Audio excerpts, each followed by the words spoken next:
ক্লাসের টপার ছেলে একটি মেয়েকে ভালোবেসে ফেলে এবং সে যখন মেয়েটিকে প্রপোজ করতে যায় তখন সেই মেয়েটি বলে সে ক্লাসের সব থেকে বাজে ছেলে ব্যাকবেঞ্চারকে ভালোবাসে। তখন সেই ছেলেটি মনে খুব কষ্ট পায় আর সে ঠিক করে আজ থেকে সে পড়াশোনা করবে না, আজ থেকে সে একদম বাজে ছেলে হয়ে উঠবে। এরপর ছেলেটি এত খারাপ হয়ে যায় যে সে তার মা বাবা আত্মীয় স্বজন গার্লফ্রেন্ড বন্ধু বান্ধব সবাইকে ধোকা দিতে শুরু করে। এমনই গল্প নিয়ে আজকের মুভিটি। গল্পের শুরুতেই আমরা একটি ছেলে রাঘবনকে দেখি। সে পুরো স্কুলে 96 নম্বর পেয়েছে, সে ফার্স্ট হয়েছিল এবং তাকে স্বর্ণপদক দেওয়া হয়েছিল। রাঘবনের বুক গর্বে ফুলে ওঠে, সে খুব খুশি ছিল। আর এরপর রাঘবন একটি মেয়েকে প্রপোজ করতে যায়। সে অনেকদিন ধরে ওই মেয়েটিকে ভালোবাসতো আর আজ রাঘবন তাকে প্রপোজ করে, কিন্তু মেয়েটি সঙ্গে সঙ্গে তাকে রিজেক্ট করে দেয় এবং সে তাকে বলে যে সে র্যামোকে পছন্দ করে। রাঘবন এটা শুনে হতবাক হয়ে যায়, কারণ র্যামো ক্লাসের সবচেয়ে খারাপ ছেলে, সে ব্যাক বেঞ্চার ছিল এবং পরীক্ষায় ফেল করেছিল। সেই মেয়েটি তাকে বলে যে তুমি খুব ভালো ছেলে হতে পারো, কিন্তু আমি ব্যাড বয়দের পছন্দ করি। রাঘবন দেখে যে স্কুলের বাকি মেয়েরাও র্যামোকেই পছন্দ করে। রাঘবন অবাক হয়, এসব কথা সে তার বন্ধুকে বলে। তার বন্ধু তাকে বলে এসব ছাড়, কলেজে অন্য কোনো মেয়ের উপর চেষ্টা করে দেখবি। কিন্তু রাঘবন বলে ভালো ছেলে হয়ে আমরা কিচ্ছু পাবো না, মেয়ে নেই, সম্মান নেই, কোনো কিচ্ছু নেই। আর আমি ঠিক করেই নিয়েছি আজ থেকে আমি খারাপ ছেলেই হব। সেদিন থেকে একটি মেধাবী ছেলে ডি রাঘবন হয়ে ওঠে ব্যাড বয়েজ ড্রাগন। আর এরপর সিন 6 বছর এগিয়ে 2020-তে চলে আসে।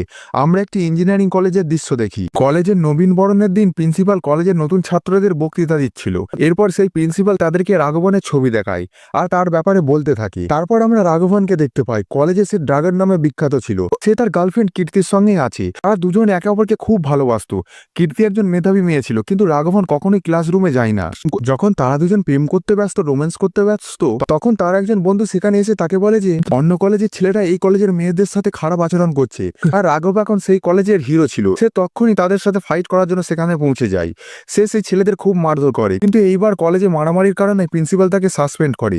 তখন বাকি স্টুডেন্টরা তার প্রতিবাদ করে। কীর্তিও প্রিন্সিপালের কাছে গিয়ে প্রতিবাদ করে। সে বলে স্যার, ফাইনাল পরীক্ষার আর মাত্র 3 মাস বাকি আছে, এটা এর ভবিষ্যতের ব্যাপার। প্রিন্সিপাল তাদের সামনে একটি শর্ত রাখে। সে বলে যে আজ থেকে যদি রাঘবন 100% উপস্থিত মেনটেন করে, প্রতিটি ক্লাস অ্যাটেন্ড করার জন্য যদি সে রাজি থাকে, আমি রাঘবনকে সাসপেন্ড করব না। কিন্তু এতেই রাঘবন মোটেই রাজি হয় না। সে বলে আমি ইতিমধ্যে 45 বার পরীক্ষায় ফেল করেছি, যদি আমি ফাইনাল পরীক্ষা না দিই তাহলে সেটা 46 হয়ে যাবে, তার বেশি কিছু নয়, কিন্তু আমি একটি ক্লাসও অ্যাটেন্ড করব না। এই বলে সে কলেজ ছেড়ে সেখান থেকে চলে যায়। এরপর আমরা বর্তমানে প্রিন্সিপালকে দেখতে পাই। সে ফ্রেশারদেরকে বলে যে তুমি কলেজে যা পারো তাই করো, তুমি যে মেয়ের সাথে প্রেম করতে চাও সেই মেয়ের সাথে প্রেম করো, মদ খাও, গাঁজা খাও, যা খুশি করো, তাতে আমার কোনো সমস্যা নেই, কিন্তু কখনো রাঘবনের মতো হয়েও না। অন্যদিকে আমরা রাঘবনকে তার বাড়িতে দেখতে পাই। খুব সকাল সকাল অফিসে যাওয়ার জন্য সে প্রস্তুত হয়। সে তার বাবা মাকে বলছিল যে আমি একটি অফিসে কাজ করি এবং আমি 18,000 টাকা বেতন পাই।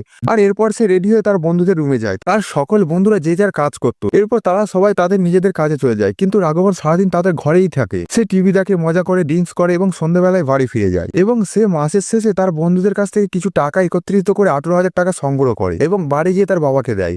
তারপর সে তার বাবাকে বলে যে আমি তোমাদের দুজনের নামে লাইফ ইন্স্যুরেন্স করেছি, তার জন্য 8,000 টাকা খরচা হবে। আর চাকরিতে প্রমোশন পাওয়ার জন্য আমি একটি অনলাইনে কোর্সে যোগদান করেছি, এর জন্য 6,000 টাকা খরচ হবে। এবং বাকি 4,000 টাকাও সে নানা অজুহাত দেখিয়ে ফিরিয়ে নেয় তখনই। রাঘবনের দরিদ্র নিষ্পাপ বাবা মা মনে করে তার ছেলে রাঘবন কঠোর পরিশ্রম করছে।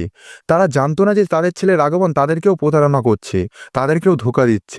রাঘবনের জীবন এইভাবেই চলছিল। একদিন সন্ধ্যেবেলায় কীর্তি তাকে একটি কফি শপে দেখা করতে বলে।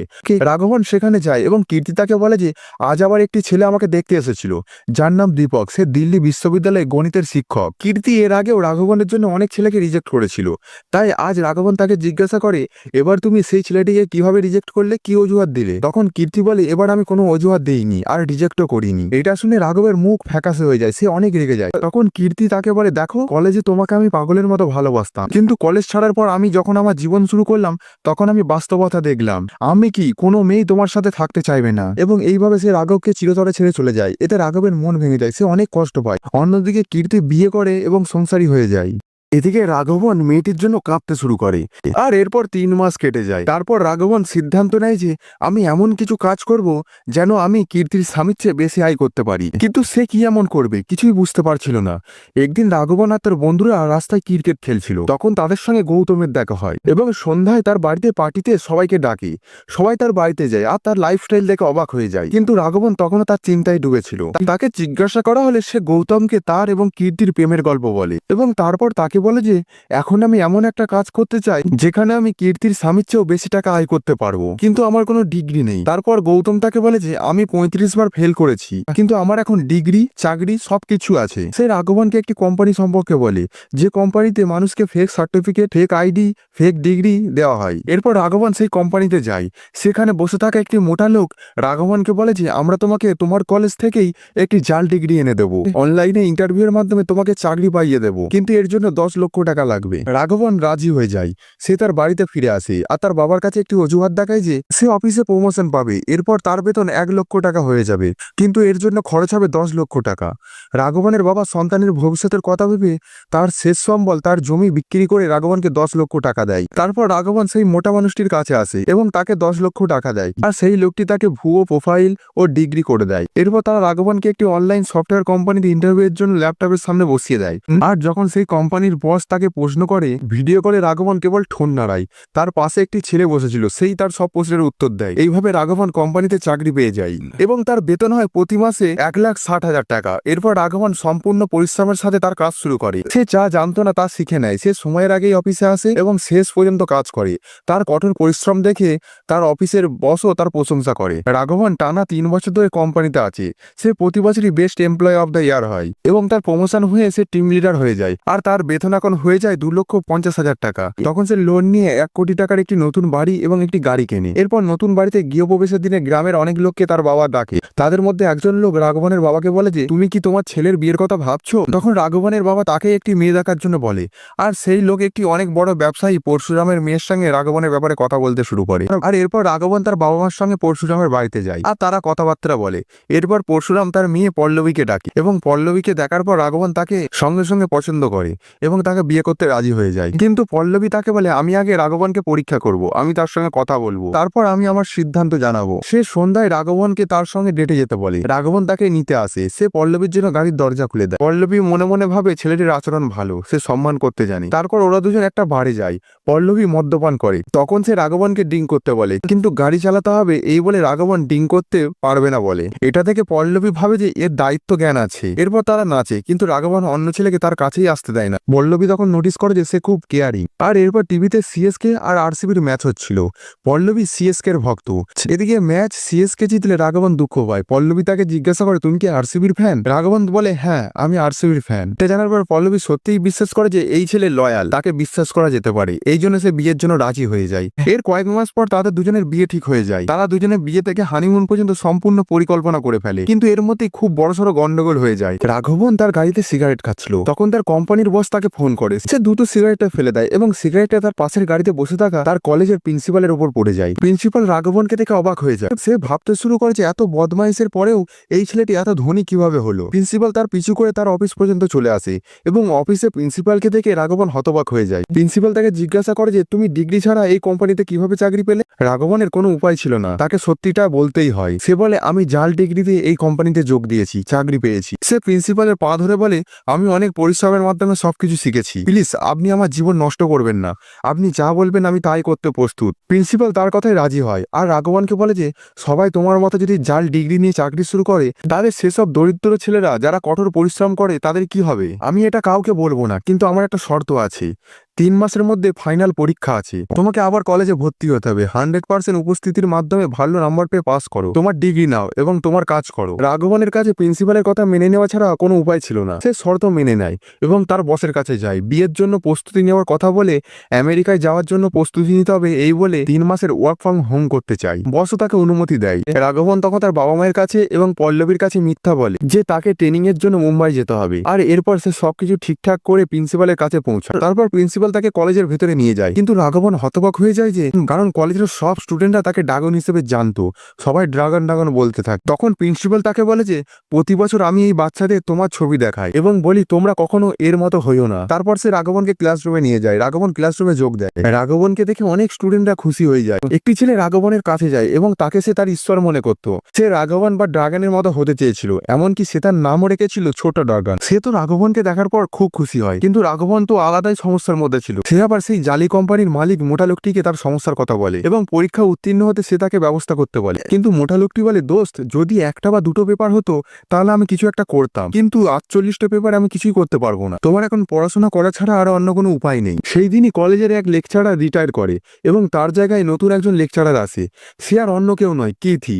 রাঘবন পিছনের বেঞ্চে বসে পল্লবীর সাথে কথা বলছিল এবং তারা দুজনই যখন একে অপরকে দেখে দুজনেই অবাক হয়ে যায়। ক্লাস শেষ হওয়ার পর রাঘবন দ্রুত প্রিন্সিপালের কাছে যায় এবং তাকে বলে যে আপনি কেন কীর্তিকে এনেছেন? সে আমার এক্স গার্লফ্রেন্ড, সে এখানে থাকলে আমি পড়বো না। কিন্তু প্রিন্সিপাল বলে যে কঠোর পরিশ্রমের মাধ্যমে সে চাকরি পেয়েছে, আমি তোমার জন্য তাকে চাকরি থেকে বাদ দিতে পারবো না। তুমি যদি যেতে চাও যেতে পারো, কিন্তু ফিরে গেলে কি হবে ভেবে দেখো। রাঘবন বাড়ি ফিরে আসার জন্য প্রস্তুতি শুরু করে। তখন তার এক বন্ধু রাঘবনকে একটি ভিডিও পাঠায়। সেটা দেখার পর রাঘবন জানতে পারে যে তাকে জাল ডিগ্রির আইডিয়া দেওয়া গৌতম ধরা পড়ে গেছে। আর কিছুক্ষণ পর অফিস থেকে তার বসের ফোন আসে। সে রাঘবনকে বলে আমাদের কোম্পানিতেও আমাদের ব্যাকগ্রাউন্ড ভেরিফিকেশন যাচাই করা শুরু করা উচিত। রাঘবন এখন বাজেভাবে ফেসে যায়, আর এখন তার কাছে পরীক্ষা দেওয়া ছাড়া অন্য কোনো উপায় নেই। সে দুঃখিত ও চিন্তিত হয়ে বসেছিল। কীর্তি তখন তার কাছে আসে। রাঘবনের বন্ধু কীর্তিকে সবকিছু বলে দিয়েছিল, কিন্তু তাকে দেখার পর রাঘবন রেগে যায় এবং তাকে মারতে যায়। কীর্তি বলে যদি তুমি আমাকে মারতে চাও তাহলে আমাকে মারো, কিন্তু একবার আমার কথা তো শোনো। সে রাঘবনের কাছে ক্ষমা চায় এবং তাকে বলে যে আমি তোমাকে এখনো ভুলতে পারিনি। তারপর সে রাঘবনকে মোটিভেট করে, যদি একবার তুমি ডিগ্রি অর্জন করতে পারো তুমি যা খুশি তাই করতে পারবে, তুমি চাকরি পাবে, তোমার পছন্দের মেয়েকে বিয়ে করতে পারবে। সে রাঘবনকে পড়াশোনা করে পরিশ্রম করে পরীক্ষা দিতে বলে এবং তাকে যাবতীয় সাহায্য করবে বলে জানায়। রাঘবন তখন পড়াশোনা শুরু করে দেয়। কীর্তিও তাকে সাহায্য করে, তাকে পড়াশোনা বুঝিয়ে দেয়, তার জন্য নোট তৈরি করে।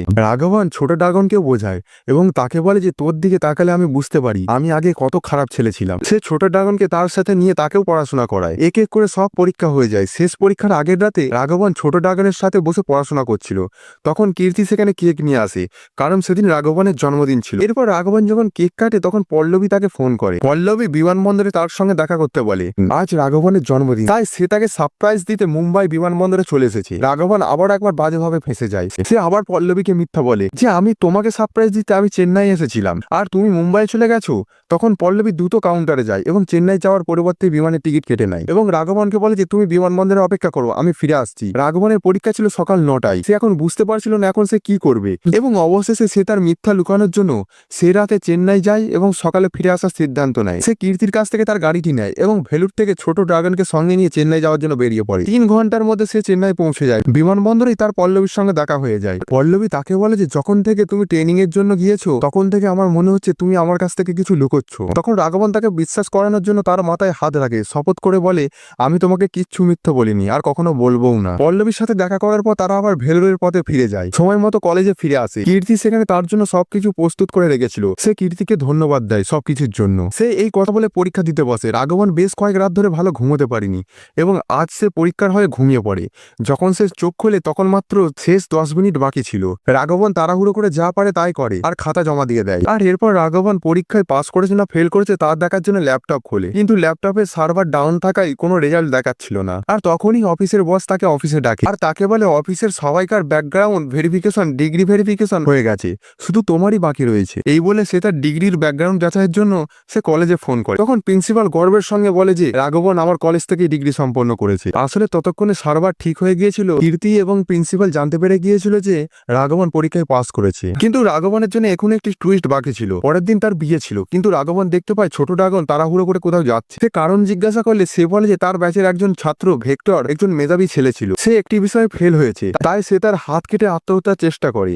দুজনেই ভেক্টরের সাথে দেখা করতে যায়। সে ছিল খুব দরিদ্র পরিবারের ছেলে। সে বলে আমি কোনো ভালো কোম্পানিতে চাকরি পাবো না। সে রাঘবনকে তার পরীক্ষার কপি দেখায় এবং বলে যে প্রথম পৃষ্ঠা ছাড়া বাকি পৃষ্ঠাগুলো আমার নয়। সেই কপিটি দেখে রাঘবন হতবাক হয়ে যায়। আসলে আমরা তো জানি রাঘবন শেষ পরীক্ষা ঠিক মতো দিতে পারেনি। তখন সে সেই মোটা লোকটির কাছে সাহায্য চেয়েছিল। এরপর মোটা লোকটি তার বুদ্ধি ব্যবহার করে উত্তরপত্র পরিবর্তন করে দিয়েছিল, যার অর্থ রাঘবন আর একবার নকল করে পরীক্ষায় পাস করেছে। কিন্তু ভেক্টরের অবস্থা দেখে রাঘবন তার ভুল বুঝতে পারে। সে খুব গিলটি ফিল করে। সে বিয়ের মণ্ডপ থেকে উঠে প্রিন্সিপালের কাছে যায়। সে ক্ষমা চায় এবং সবার সামনে সত্য কথা বলে যে সে কিভাবে তার বাবা মা, পল্লবী, তার বস সবাইকে কিভাবে ঠকিয়েছে, সবাইকার বিশ্বাস নিয়ে সে কিভাবে খেলা করেছে। আর এরপর সে থানায় গিয়ে আত্মসমর্পণ করে আর তার 6 মাসের জেল হয়। সেই সঙ্গে সে তার চাকরি, তার বাড়ি, তার গাড়ি, পল্লবীর সাথে তার বিয়েও ভেঙে যায়। সবকিছু নষ্ট হয়ে যায়, তার জীবন এলোমেলো হয়ে যায়। কিন্তু এইসবের পরেও একটা খুশির খবর ছিল, ভেক্টর ভালো কোম্পানিতে চাকরি পেয়ে যায়। এটা রাঘবন চেয়েছিল।